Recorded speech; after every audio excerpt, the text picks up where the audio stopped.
Los artistas recurrían a las mentiras para decir la verdad y los políticos para encubrirla. Esa cita es de B de Venganza. Y precisamente queremos relacionarla con el libro que ustedes pueden observar, que se titula Los Vagabundos de Dios, del autor bogotano Mario Mendoza, porque definitivamente es una contestación a tanta situación problemática que ha pasado en nuestra realidad colombiana y es una puesta en escena de las dificultades que atraviesan los ciudadanos que habitan este país. Hola amigos de Glota Miloja, mi nombre es Joana Y mi nombre es Alan. y el día de hoy vamos a estar hablando de esta obra, la más reciente del autor bogotano Mario Mendoza, titulada Los Vagabundos de Dios.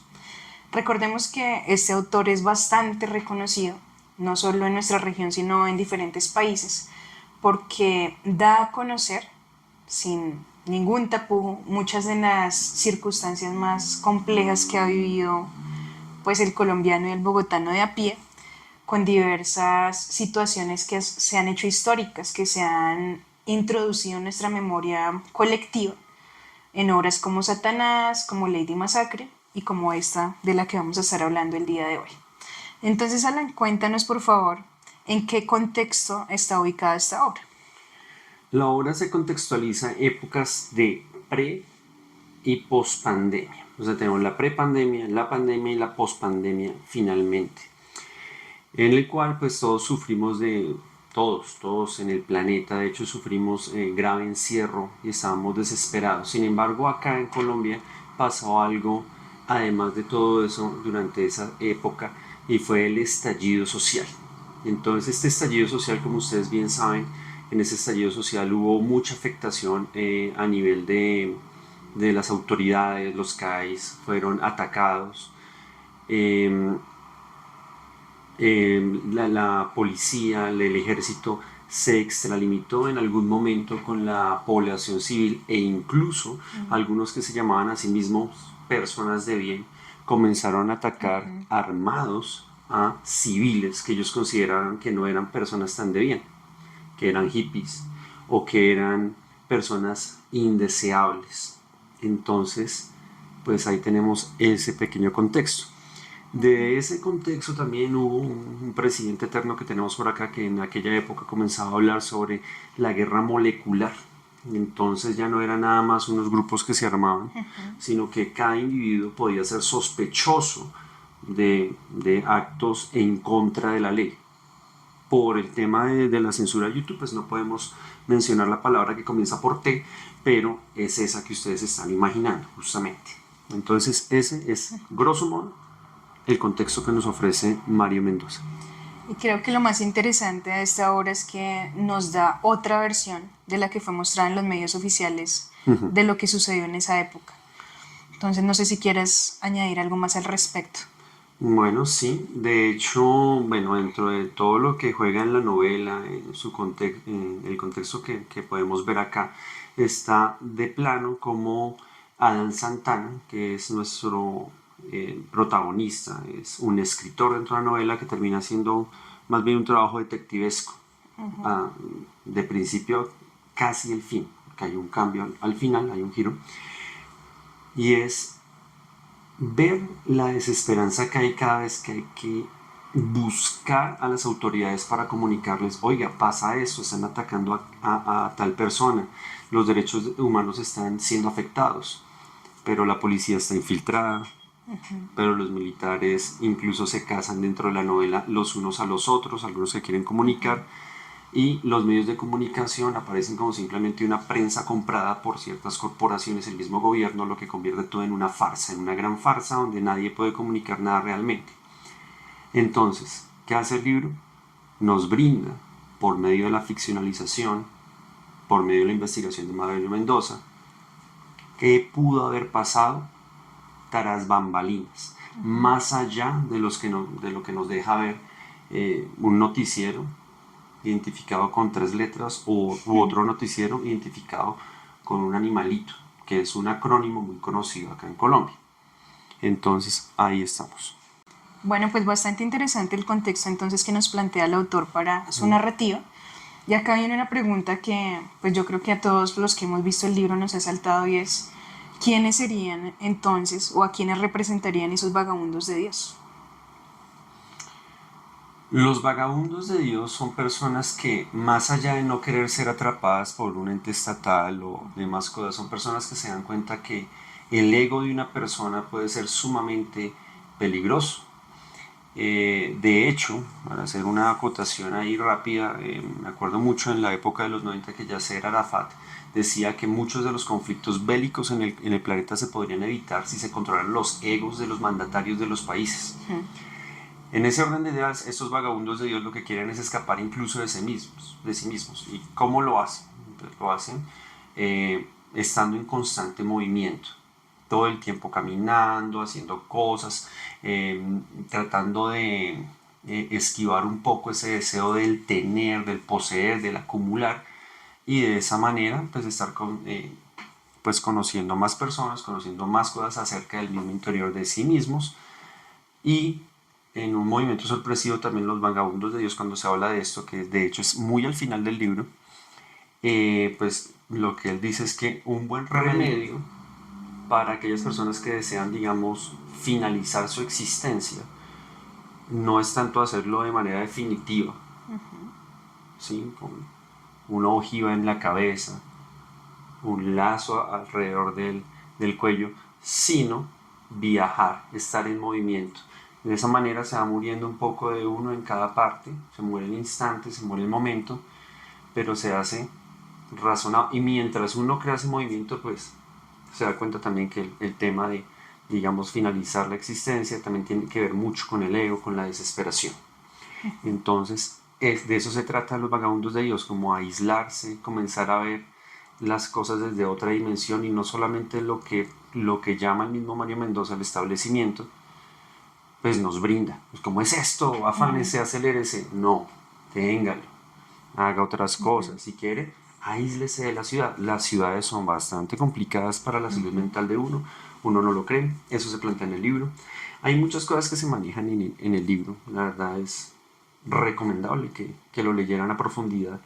Algunos le dejan ahí el sesgo a Mario Mendoza, que es solamente literatura juvenil.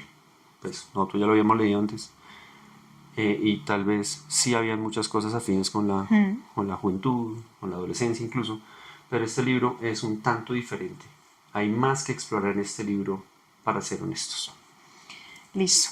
Tú mencionabas hace un momento el papel que juegan los militares en esta historia. Ah, sí, Entonces sí, sí. quisiera preguntarte en este momento cuál es el rol precisamente que juegan las fuerzas militares, las fuerzas policivas frente a la población civil. Bueno, yo le sumaría también lo judicial.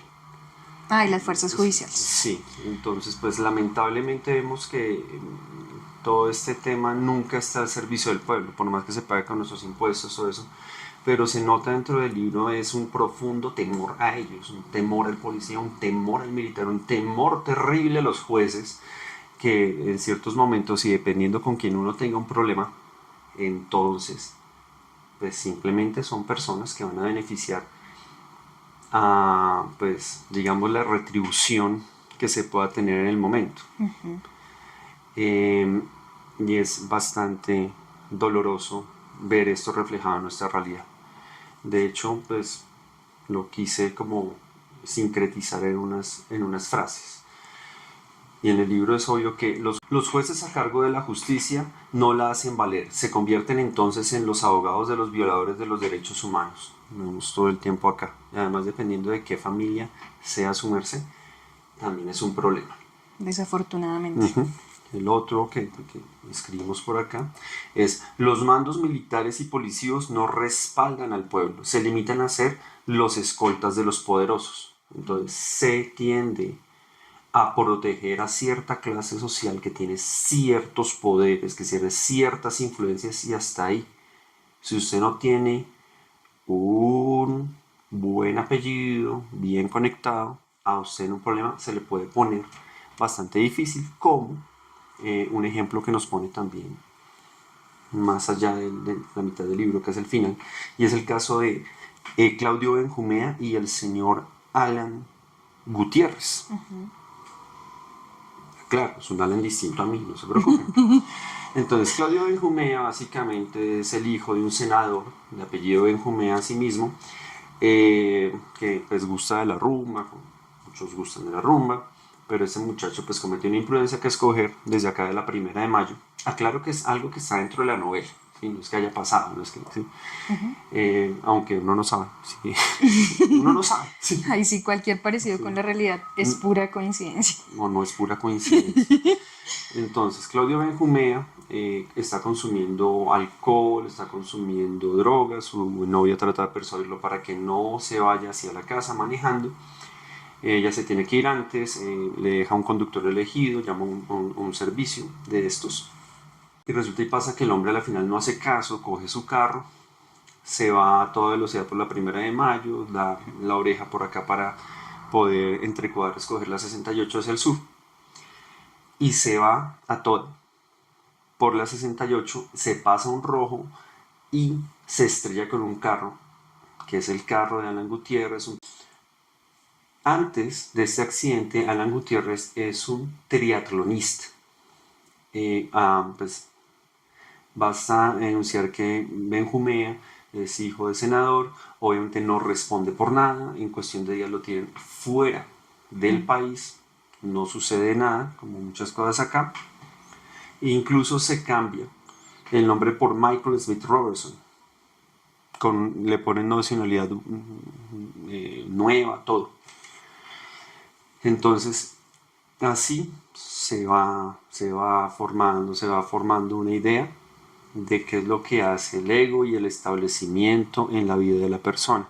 Lamentablemente, Alan Gutiérrez como que no sabe canalizar esto ante la desesperación de verse al otro tomarse selfies en plena playa con una gente, como si nada él hubiera hecho, o en poco le responden a él. Pues, hay que aclarar que aquí también es como está el trasfondo, que no se pone de lleno en la obra, pero también es ver cómo prefiero untarle la mano al juez, untarle la mano al que sea, que Por los responder actos. al menos económicamente por lo que ha hecho la persona.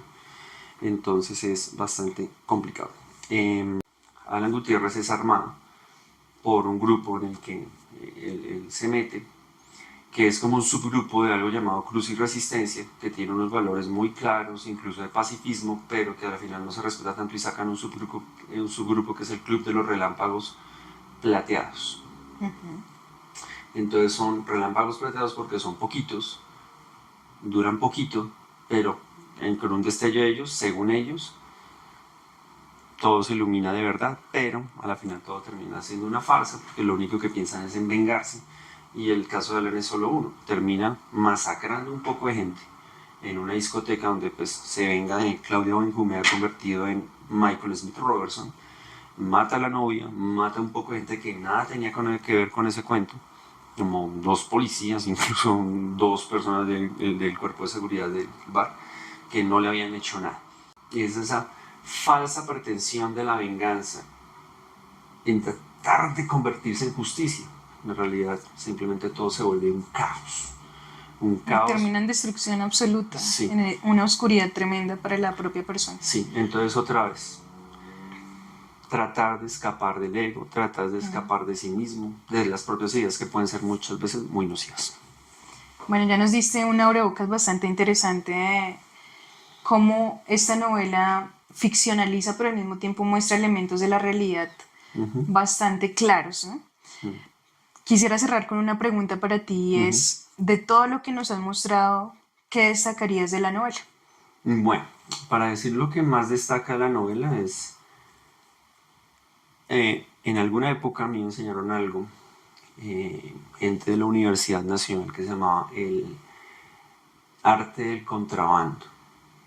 Entonces se trataba de una prisión donde no permitían entrar nada alusivo a la libertad, nada, ni siquiera un pájaro.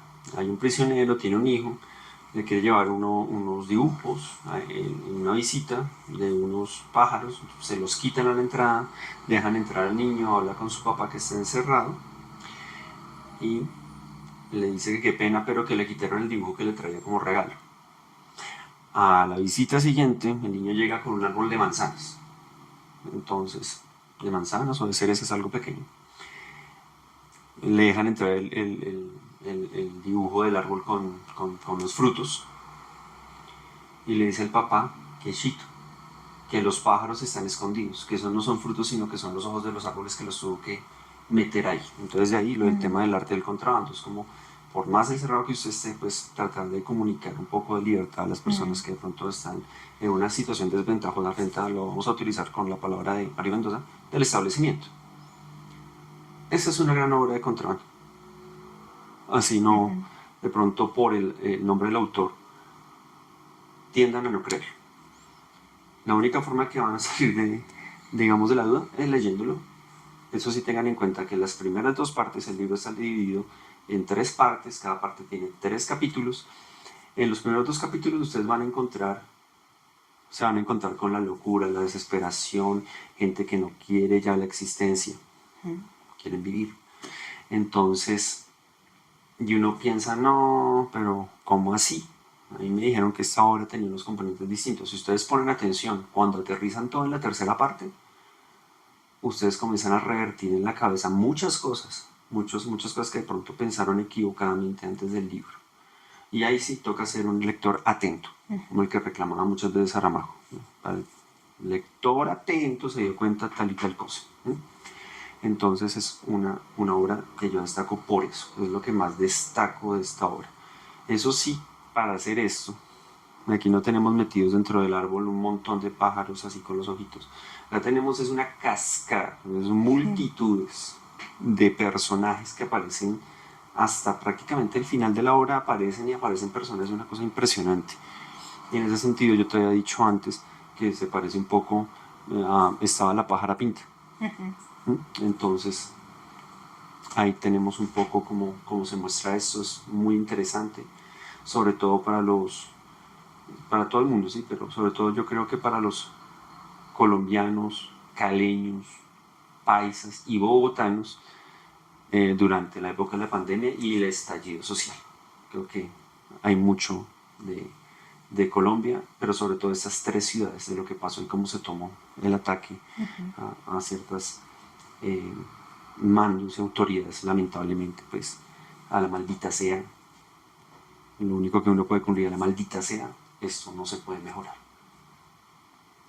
Bueno, muchísimas gracias. Queda abierta entonces la invitación a acercarse a esta obra de Mario Mendoza. Gracias amigos de Glota Miloja. Chao.